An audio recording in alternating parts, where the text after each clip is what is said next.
अच्छा, तो operating system का भी हम स्टार्ट करने लगे, पहला लेक्चर, ठीक है। ऑपरेटिंग सिस्टम, ठीक है। हमें लाइक ऑपरेटिंग सिस्टम, अच्छा इसमें ना मुझे थोड़ा सा चैट में विषय अगर हो सकता है तो वो कर लेना, क्योंकि मुझे थोड़ा सा रिस्पॉन्स चाहिए होगा ताकि मुझे पता भी लगे कि थ्योरी समझ में लग रही है, ठीक है।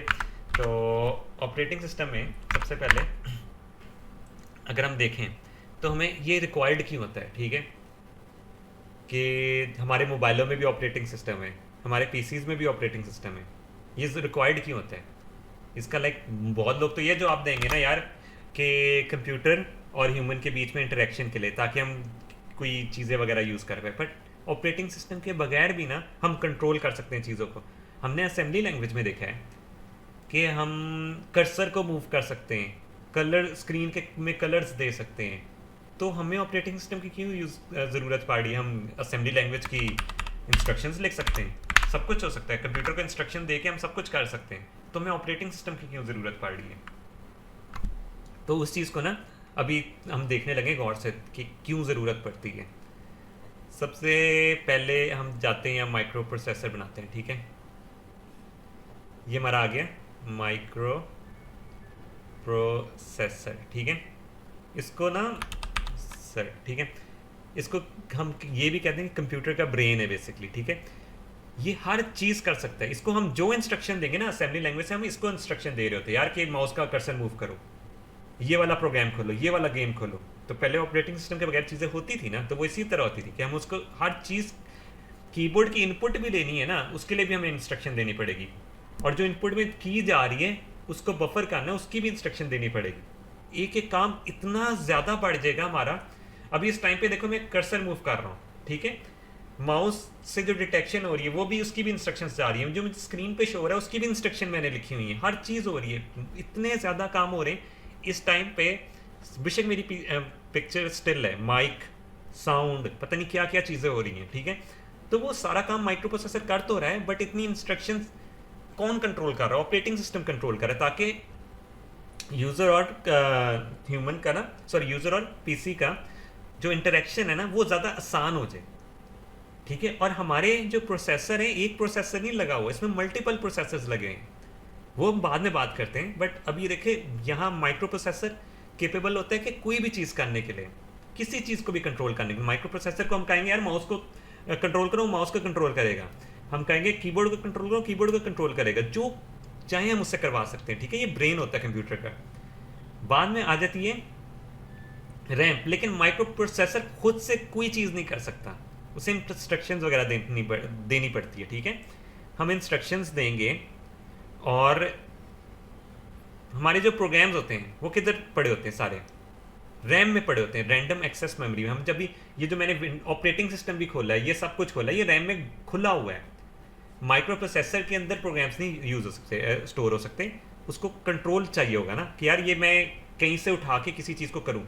हम इसे देंगे यार, यहाँ से रैम से देंगे यार 1 को, और यहाँ से 1 को, इन दोनों को, और यहाँ से देंगे हम प्लस का, ठीक है। यार इसको प्लस करके दो, ठीक है। माइक्रो प्रोसेसर कैलकुलेशन करेगा, 1 + 1 क्या होता है? 2 होता है, तो 2 इसको वापस करेगा, ठीक है। बेसिकली ये बात हो रही थी, आपस में इनका इंटरेक्शन हो रहा था। और माइक्रो प्रोसेसर तभी काम कर सकता है जब यहाँ रैम में प्रोग्राम्स पड़े होंगे, ठीक है। अब उनके लिए असेंबली लैंग्वेज में हमने बसेस का नाम पढ़ा था, बसेस, ठीक है।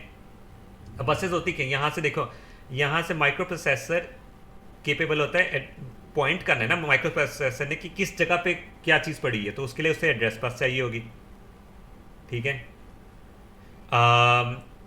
कंट्रोल देखना है यार कि हमने इनपुट करनी है, आउटपुट। कंट्रोल बस क्या करती थी कि बताती थी यार इनपुट करने, आउटपुट करने। सपोज कीबोर्ड है, ठीक है, हमने उससे इनपुट लेनी है, हमें उसको, कीबोर्ड को किस तरह पता कि हम इनपुट देने के लिए उसे यूज़ कर रहे हैं, ठीक है। तो माइक्रो प्रोसेसर का जो कंट्रोल बस होगी वो बताएगी वहाँ से हमें इनपुट आ रही है, वहाँ से हमें आउटपुट जा रही है। क्या चीज़ की इनपुट लेनी, क्या चीज़ की आउटपुट लेनी है, वो कंट्रोल बस डिसाइड करती है। और क्या चीज़ किस लोकेशन वगैरह में पड़ी है वो एड्रेस बस डिसाइड करती है, ठीक है। और डाटा दोनों तरफ होता है। देखो हम जो 1 और 1 भेज रहे थे रैम से इसकी तरफ भेज रहे थे, है ना, ठीक है। और माइक्रो प्रोसेसर कैलकुलेट करके वापस डाटा भेज रहा था। तो जो डाटा बस होती है ना वो दोनों तरफ होती है, बाई डायरेक्शनल होती है, ठीक है। तो एड्रेस बस एक ही डायरेक्शन में होती है माइक्रो प्रोसेसर से रैम की तरफ। और ये सीन आ जाता है कि ये बस है क्या। हम कहते हैं यार 8 बिट की बस है, ठीक है, 16 बिट की बस है, बट हमें पता ही नहीं बस क्या है, ठीक है। ये बस बेसिकली वो वाली बस नहीं है जो हम जिसमें जाते हैं, ये बस है तार, एक तार है, ठीक है। जो हमने डीएलडी में पढ़ा था यार, एक तार होती थी, यहाँ से करंट जा रहा है तो ये 1 है, नहीं जा रहा तो 0 है। एंड गेट्स जोड़े थे ना हमने, लाइक हम जिसका हम 2 तार लगा के ये कर रहे हैं, ठीक है, एंड गेट बना रहे हैं, ठीक है। तो ये 2 बस होंगी बेसिकली, ठीक है, 2 तारें जा रही हैं, ठीक है, और वो कनेक्ट होके एक बस में कन्वर्ट हो रही हैं। जो एक वायर है ना, जो एक सिग्नल है कि यार करंट ऑन है नहीं है, एक वायर का जो सिग्नल है उससे हम बस कहते हैं। 8 बिट बस का मतलब ये है कि हम 8 तारे ना एक साथ भेज रहे हैं, ठीक है, कनेक्ट होके भेज रहे हैं। तो उसका फायदा क्या होता है, हम नंबर्स रिप्रेजेंट कर सकते हैं। हमने डीएलडी में पढ़ा था यार 0101 करके, हम सपोज हमने 2 बस कनेक्ट किए हैं, ठीक है, 2 बिट की बस कनेक्ट की है, 2 बस, ठीक है। तो हम इसे कितने नंबर रिप्रेजेंट कर सकते हैं, 4 नंबर रिप्रेजेंट कर सकते हैं ना। 2 की पावर 2 करेंगे तो 4 होता है ना। तो 4 नंबर्स को रिप्रेजेंट कर सकते हैं, और कितने से लेके 0 से लेके 3 तक। तो 2 बिट की बस में अगर 4 नंबर्स हैं, तो इस तरह हम जब 8 बिट की 16 बिट की करेंगे तो काफ़ी सारे नंबर्स रिप्रेजेंट कर सकते होंगे। तो उससे हमारा ये होगा कि हम बड़े बड़े कॉल्स वगैरह दे सकते हैं, बड़े बड़े एड्रेसेस दे सकते हैं, ठीक है। अब बात आ जाती है कि ये जो हमने कर लिया ना, तो ये तो आ गया। अब रैम में ना रैंडम जगह पे पड़ी होती है मेमोरी, ठीक है। रैम का नाम ही क्या है, रैंडम एक्सेस मेमोरी। मतलब पीसी बंद हुआ है तो ख़त्म, जैसे पीसी ऑन होगा रैंडमली प्रोग्राम्स को भरेगा, ठीक है। अब मेरा P1 है, सपोज मेरा P1 है इधर, P2 P3 है इधर, ठीक है, P3 इधर है, P4 इधर है, P5 इधर है। अब वो रैंडमली भरा हुआ है। माइक्रो प्रोसेसर को किस तरह पता है यार कि मैंने उसी को ऑन करना है। मतलब सबसे पहले हमारे कंप्यूटर में ना ऑपरेटिंग सिस्टम लोड होता है ना, बूट करके हम ऑपरेटिंग सिस्टम को लोड करते हैं। अब माइक्रो प्रोसेसर इसको किस तरह कर सकता है कि यार मैं ऑपरेटिंग सिस्टम ही लोड करूंगा, मैं ये चीज़ें लोड करूंगा, उससे तो नहीं पता। माइक्रो प्रोसेसर ने स्टार्ट किया, सारे प्रोग्राम उसने भर दिए रैम में, अपने रैम ने अपने उसमें माइक्रो प्रोसेसर वगैरह को करंट मिला तो उसने प्रोग्राम स्टार्ट, रैम में रैंडम प्रोग्राम्स आ गए।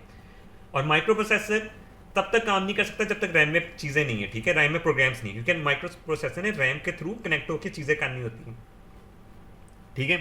तो अब ये तो नहीं कर पाएगा, उसको कोई चीज़ चाहिए होगी ना कि यार हम ऑपरेटिंग सिस्टम को पहले करें। अब हम ऐसे भी नहीं कह सकते यार कि ये इधर है कि यार इसको ऑपरेटिंग सिस्टम है, ठीक है, हाँ इधर, या हमारा हम एक एड्रेस साइन कर दे कि यार 1 में हमारा हमेशा ऑपरेटिंग सिस्टम पड़ा होगा, हम नहीं कर सकते।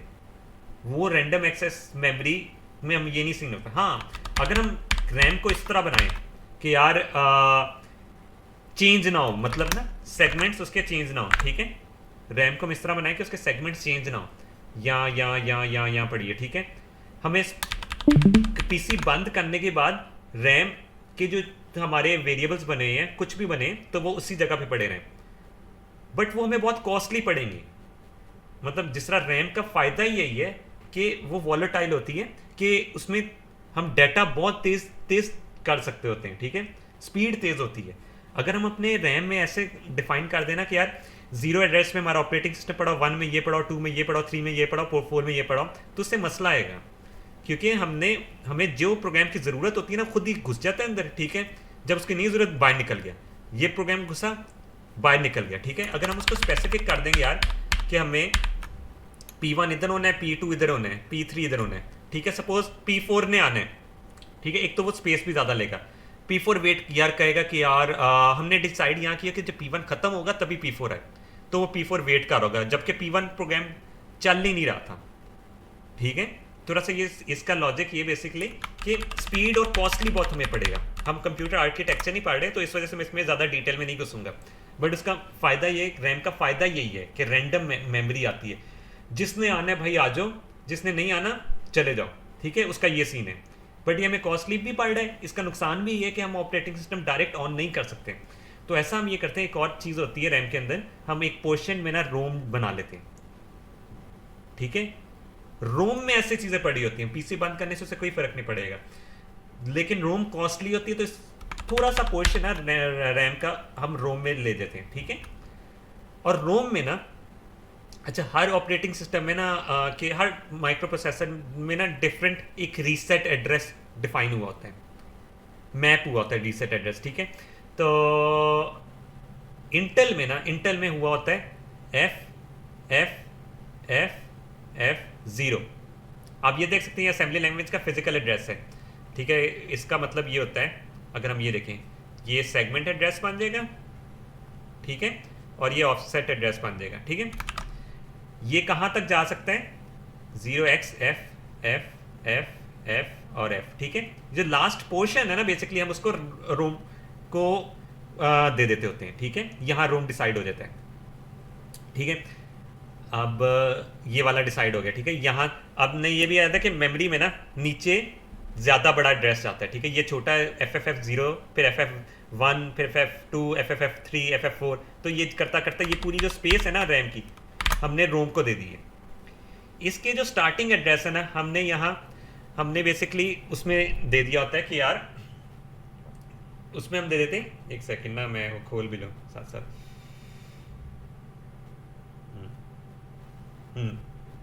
उसमें ना हम बेसिकली ये दे देते हैं कि यार बूट का एड्रेस दे देते हैं, ठीक है। हमारी एक बात, यहाँ एक मसला ये है, हमारा ऑपरेटिंग सिस्टम रैम में पड़ा हुआ है नहीं, है ना। यहाँ मसला, हमने रीसेट एड्रेस तो बता दिया कि सबसे पहले प्रोग्राम में ये यहाँ चले जाओ। हमारा ऑपरेटिंग सिस्टम कहाँ पड़ा हुआ है? कोई वैसे बता सकते कि हमारा ऑपरेटिंग सिस्टम पड़ा कहाँ होता है, किस चीज़ में पड़ा होता है? चैट में या वॉइस में बताने की कोशिश करो, ताकि मुझे समझ लगे कि थ्योरी जो है ना इसकी, लाइक थोड़ी समझ लग रही है। बाद में मैं इसकी थोड़ी सी वीडियो बनाने की कोशिश भी करूंगा, अलहदा से एनिमेटेड वगैरह, जिसमें समझ लगे। ये समझना थोड़ा सा ज़रूरी है, क्योंकि इसके सवाल भी थ्योरी बेस्ड आते हैं बहुत ज़्यादा। हमारी हार्ड ड्राइव कहाँ पड़ी होती है? सॉरी, हार्ड ड्राइव कह रहा हूँ मैं, हमारे आंसर वैसे मैंने बोल दिया। हमारा लाइक ऑपरेटिंग सिस्टम कहाँ पड़ा होता है? हार्ड ड्राइव में पड़ा होता है, ठीक है। तो ये जो तीनों बसेस है ना, ये तीनों बसेस मैं आगे यहाँ बनाता हूँ। ये माइक्रो प्रोसेसर के साथ हार्डवेयर के साथ भी कनेक्टेड होती हैं, ठीक है। हार्ड डिस्क है, हार्ड डिस्क ले HDD, ठीक है। IO डिवाइसेस जो भी होंगे, IO input output devices, basically keyboard वगैरह जितनी भी है, ठीक है। और टाइमर के साथ भी कनेक्टेड है। ये तीनों बसेस ये इसी तरह, जिस तरह यहाँ कनेक्टेड है, इसी तरह उन्हीं एरोज में यहाँ भी कनेक्टेड होंगे, ठीक है। तीनों के साथ कनेक्टेड होंगे। हमारा पड़ा हुआ है हार्ड ड्राइव में, ठीक है। मसला ये कि हार्ड ड्राइव में पड़ा हुआ है। अब सीन ये है कि हम जब जाते हैं इसमें, हमने एक रीसेट एड्रेस तो दे दिया, क्योंकि माइक्रो प्रोसेसर ने डील करना था रैम से स्टार्टिंग में, ठीक है।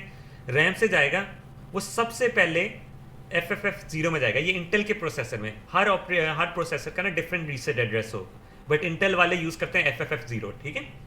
तो ये उसका रीसेट एड्रेस है। यहाँ उसने बताया होगा यार कि हार्ड ड्राइव, देखो हार्ड ड्राइव भी तो है ना, ये देखो हार्ड ड्राइव है, हार्ड ड्राइव के किस पोर्शन में जाना है, किस सेक्टर में जाना है, ये सारे सेक्टर्स बने हैं, ठीक है।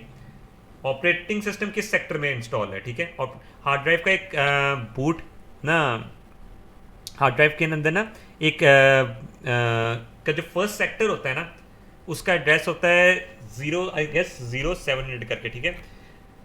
0x07C, हाँ ये एड्रेस है, ठीक है। ये बूटेबल होता है, इसका मतलब यहाँ ऑपरेटिंग सिस्टम को स्टार्ट करने के लिए पड़ा हुआ है, ठीक है।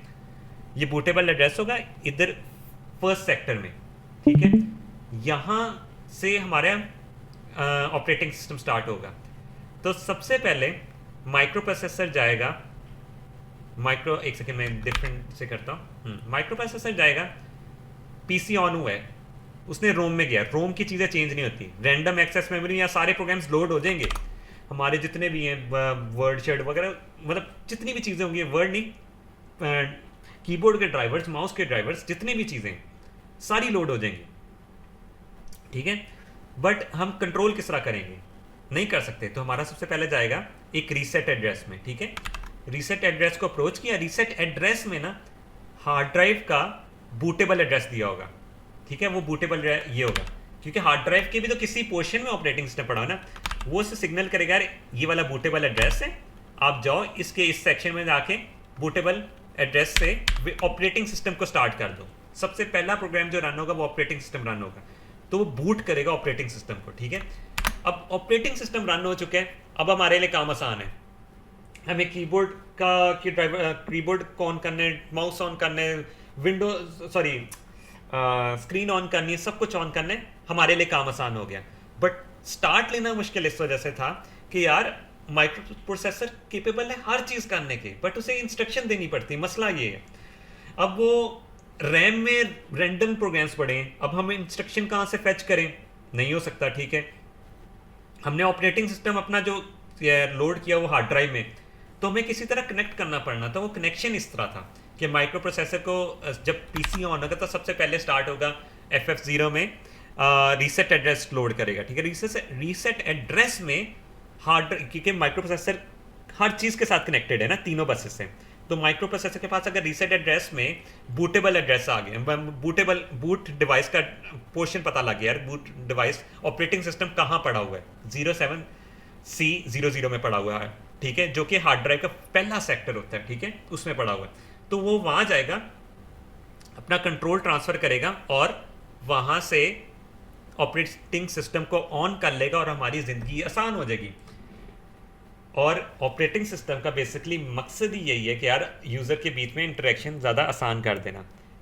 और ऐसा नहीं है कि ऑपरेटिंग सिस्टम के बगैर चीज़ें नहीं हो सकती, ऑपरेटिंग सिस्टम के बगैर बहुत कुछ, ऑलमोस्ट सारी चीज़ें हो सकती हैं। ठीक है, ऑपरेटिंग सिस्टम बेसिकली यूज़र को ना एक यूज़र इंटरफेस दे रहा है, यूज़र इंटरफेस की जो हमें स्क्रीन में सारी चीज़ें नज़र आ रही हैं।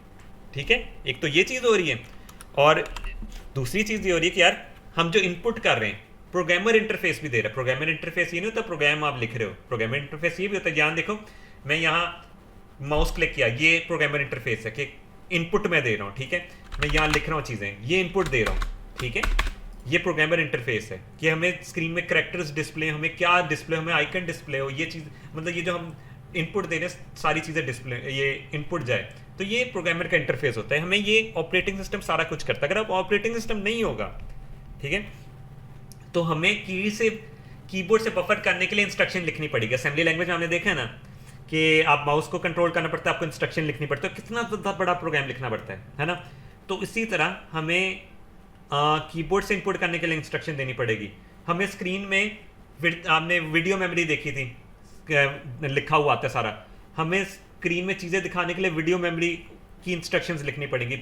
बहुत कुछ, टाइमर देखने के हमें टाइमर की इंस्ट्रक्शंस लिखनी पड़ेंगी, हमने पढ़ी नहीं है, तो हमारे लिए बहुत मुश्किल हो जाएगा काम। तो ये सारा काम ऑपरेटिंग सिस्टम का है। ऑपरेटिंग सिस्टम बना ही इसी वजह से ताकि ये चीज़ें आसान हो जाएं। और मेन काम ये था ऑपरेटिंग सिस्टम को, ये आइडिया लोगों के पास बहुत पहले से था, ठीक है, बट ये ऑपरेटिंग सिस्टम को माइक्रो प्रोसेसर से कनेक्ट करना, ये जो रीसेट एड्रेस से बूट पे जाना, बूट से फिर लोड कर लेना ऑपरेटिंग सिस्टम को, ये बाद में डिस्कवर हुआ था। और आजकल के अभी जिस तरह मल्टीपल प्रोसेसर काम कर रहे हैं, ठीक है, ये तो हमारा हो गया कि हमने हार्ड ड्राइव लोड कर लिया, ठीक है। अभी अब आ जाते हैं कि यार हमारे पास, ठीक है, हमारे पास ये आ जाते हैं 4-5 वर्ड्स आते हैं। एक सेकेंड में लिख लूँ, इस साइड पे जाता हूँ, ठीक है। हमारे पास 4-5 वर्ड्स आ जाते हैं। एक आता है मल्टी प्रो, एक कुछ चाहिए लिखना है, हाँ, मल्टी प्रोग्रामिंग,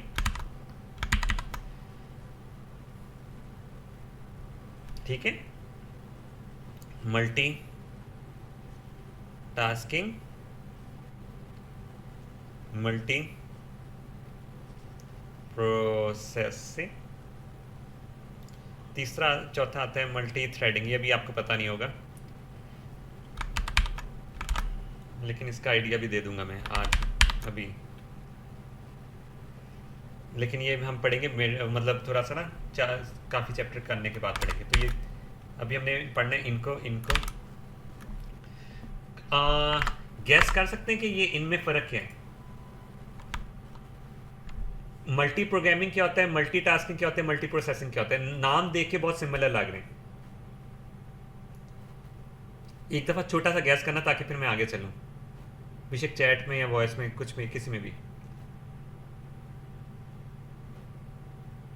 डरो मत, कोई गलती नहीं, कुछ नहीं होगा। ये ओएस सेक्शन में एक सेकंड, हाँ, नहीं आइडिया, मतलब ये देख के सिमिलर है, हर चीज़ में तो प्रोग्राम कर रहे हैं या टास्क कर रहे हैं मल्टी कर। बेसिकली ये इसका सीन ये है कि सबसे पहले ना हमारी रैम है, हमने कहा जब तक रैम में प्रोग्राम्स लोड नहीं होंगे तब तक हम काम नहीं कर सकते, है ना। तो जब हमारा पीसी स्टार्ट होता है ना, हम प्रोग्राम्स जितने भी सारे होते हैं ना, सारे प्रोग्राम को लोड कर लेते हैं हम रैम में, ठीक है। P1, P3, P4, P5, ठीक है। हमने ये लोड कर लिए प्रोग्राम, सारे के सारे प्रोग्राम लोड जब कर लिए ना, अब हमने एक प्रोग्राम यूज़ हो रहा है, दूसरे प्रोग्राम में जाना है, वो तब तक नहीं जाएगा जब तक हम एक आईओ डिवाइस से कॉल ना करें। मतलब हम कहें यार हम ये यूज़ कर रहे थे, हम कीबोर्ड या किसी भी इनपुट आउटपुट उसे इनपुट दें कि यार ये वाला प्रोग्राम का काम खत्म हो गया, दूसरे प्रोग्राम में जाना है ना। जिस तरह मैं पेंट यूज़ कर रहा हूँ, मैंने डिस्कॉर्ड पे जाना है तो मैं ये क्लिक कर रहा हूँ, ठीक है। मैं उससे एक इनपुट दे रहा हूँ कि यार मतलब आईओ डिवाइस से मैंने कॉल दिया यार कि मैंने दूसरे प्रोग्राम में जाना है, ठीक है। लेकिन असल में बैकग्राउंड में सारी चीज़ें रन हो रही है, सिर्फ एग्जाम्पल के तौर पर देने के लिए मैंने किया है, ठीक है। तो जब तक आईओ कॉल नहीं होनी दूसरे प्रोग्राम में नहीं जा रहा। जो ये सारे स्टार्टिंग में लोड करने वाला है ना, तो ये मल्टी प्रोग्रामिंग का काम है। तो मल्टी प्रोग्रामिंग के बगैर ये मल्टी टास्किंग भी नहीं हो सकती, मल्टी प्रोसेसिंग भी नहीं हो सकती। मैं मल्टी प्रोसेसिंग बताता हूँ क्या है। हमारे पीसी में मल्टीपल प्रोसेसर्स लगे हैं, ठीक है। प्रोसेसर ये प्रोसेसर 1, प्रोसेसर 2, प्रोसेसर 3, ठीक है। अब सीन ये है कि अच्छा अभी प्रोसेसर की बात नहीं करता मैं ये बात करता हूँ टाइम स्लाइसिंग का। एक इंट्रोड्यूस हुआ था टाइम स्लाइस का, यहाँ मैंने टाइम भी बनाया एक किस्म का ना। यहाँ टाइम क्यों बनाया था मैंने, टाइमर बनाया था, टाइमर का काउंट। पीसी के अंदर एक टाइमर लगा होता है, ठीक है। वो डिसाइड करता है यार कि एक टाइम को, एक प्रोग्राम को ना 5 मिनट सेकंड से ज़्यादा नहीं चलाना, ठीक है। तो होता ये P1 रन कर रहे हैं, इसका सीन होगा P1 का टास्क कंप्लीट नहीं हुआ, 5 मिली सेकेंड इसने रन किए, 5 मिली सेकेंड खत्म हो गए तो इसने कंट्रोल इसको दे दिया, ठीक है। P3 रन कर रहा है, अब 5 मिली सेकेंड कंट्रोल इसको दे दिया, 5 मिली सेकेंड कंट्रोल इसको दे दिया। एक सिचुएशन ये, अभी 2 सिचुएशंस हो गई हैं, या तो आईओ डिवाइस कॉल करके दूसरे प्रोग्राम में शिफ्ट हो जाए, या उसका टाइम खत्म हो गया, ठीक है। टाइम स्लाइस खत्म हो गया 5 मिली सेकेंड्स का। तो ये टाइम स्लाइस का सीन इंट्रोड्यूस किया था ना, इसका ये मतलब था हम एक टाइम पे मल्टीपल टास्क कर रहे होते थे, ठीक है। P1 का टास्क कंप्लीट नहीं हुआ था या हमने कंट्रोल नहीं दिया था, वो एक टाइम पे P1 को भी कर रहा है, P3 को भी कर रहा है, P4 को भी कर रहा है, P5 को भी कर रहा है, ठीक है। तो मल्टीपल टास्क कर रहा है ये एक टाइम पे।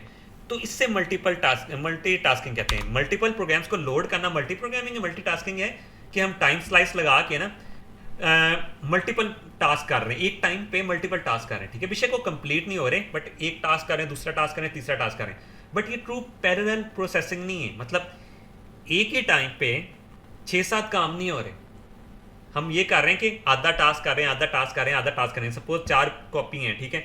हम एक टाइम पे चारों पे नहीं लिख रहे, ठीक है। हम एक कॉपी में पहले एक ए लिख रहे हैं, वो कंप्लीट नहीं हुई, उसका टाइम खत्म हो गया, दूसरी कॉपी में लिखा, तीसरी कॉपी में लिखा, फिर दोबारा से एक कॉपी में लिखा, बी कॉपी में लिखा। तो ये ट्रू पैरेलल प्रोसेसिंग नहीं है। मल्टी प्रोसेसिंग आती है कि यार हम कहते हैं कि एक पोर्शन ना, इतना पोर्शन हमारा प्रोसेसर 1 रन करे, ठीक है, प्रोसेसर 1 रन करे, दूसरा पोर्शन हमारा प्रोसेसर 2 रन करे, तीसरा पोर्शन हमारा प्रोसेसर 3 रन करे, चौथा पोर्शन हमारा प्रोसेसर 4 रन करे। मल्टीटास्किंग समझ लग गया ना कि हम मल्टीपल टास्क एक टाइम पे कर रहे हैं, ठीक है, टाइम स्लाइस के थ्रू स्विच कर कर, ठीक है। मल्टीपल प्रोसेसिंग ये कि हम मल्टीपल प्रोसेसर साइन कर देते हैं। हमारे आजकल के ज़माने में एक प्रोसेसर नहीं होता, मल्टीपल प्रोसेसर होते हैं। तो हमने कहा सपोज ये जो एक रैम का इतना सेक्शन है, ये प्रोसेसर 1 मैनेज कर रहा है, दूसरा 2 कर रहा है, 3 कर रहा है, 4 कर रहा है। इससे फ़ायदा क्या होगा, एक टाइम पे जो प्रोसेसर है, प्रोसेसर 1 है, P1 का काम कर रहा है, ठीक है। P1 का, P2 का काम, P3 का काम, P3 जो है ना वो दूसरे प्रोसेसर में हो रहा है, P4 इस वाले प्रोसेसर में हो रहा है।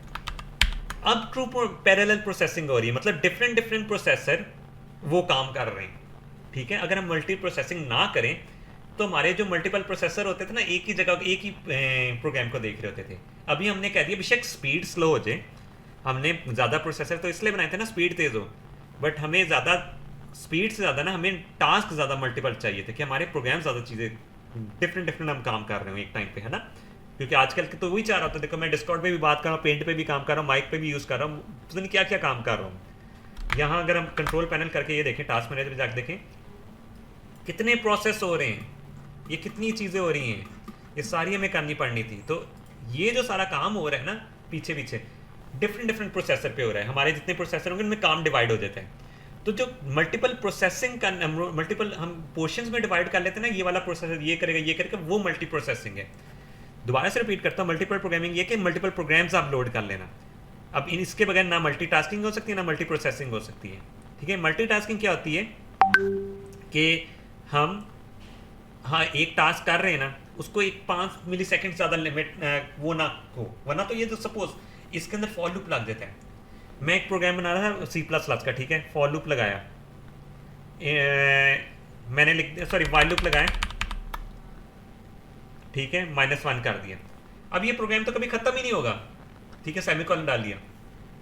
मल्टीटास्किंग से फ़ायदा ये हो रहा था कि 5 मिली सेकेंड हो, इसने स्विच करके इधर लेकर आ गया, स्विच करके इधर लेकर आ गया, इस स्विच करके इधर लेकर आ गया। इसलिए हम जब एक इनफाइनाइट लूप C++ में भी लगाते हैं तो सीन ये होता है कि 5 मिनट सेकेंड्स तक वो दूसरे प्रोसेसर या दूसरे मतलब दूसरे प्रोग्राम को दे देता है, ठीक है।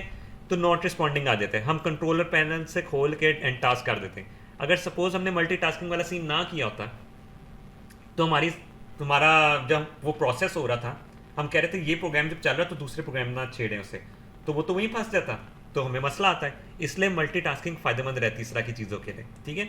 तो मल्टीटास्किंग का ये काम था कि मल्टीपल टास्क करेंगे एक एक करके और वो स्विच करते रहेंगे टाइम के साथ। मल्टीपल पर ये ट्रू पैरेलल प्रोसेसिंग नहीं थी, इसका मतलब ये था कि एक टाइम पे मल्टीपल काम नहीं हो रहे, प्रोसेसिंग नहीं हो रही, ठीक है।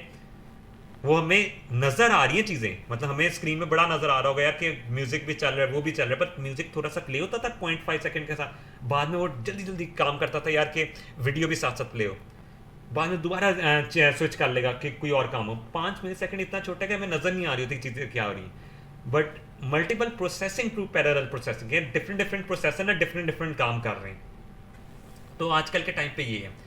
मल्टी थ्रेडिंग हमने बहुत देर बाद जाके पढ़नी, बट मैं आपको ये बता देता हूँ। मल्टीपल थ्रेडिंग ये होती है कि आपने सपोज C++ का एक कोड बनाया, ठीक है, वो आपका एक कोड ना एक टाइम पे एक रन एक जगह, बल्कि आपको बाद में बताऊंगा, अभी थ्रेडिंग में कंफ्यूज नहीं होते। थ्रेडिंग जब थ्रेड्स पढ़ेंगे ना तो हम उस पर इसको डिटेल से पढ़ेंगे, ठीक है।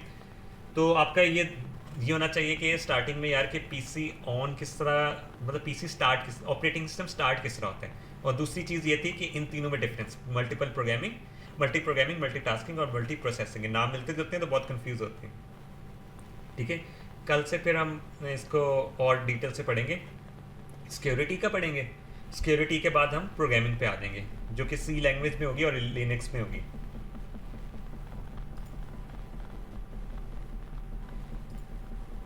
कोई सवाल तो नहीं करना अभी? अच्छा ठीक है, ओके। अगर आपको मेरी वीडियो पसंद आई हो तो इसको लाइक, सब्सक्राइब और शेयर करें और हम मिलेंगे अपनी नेक्स्ट वीडियो में।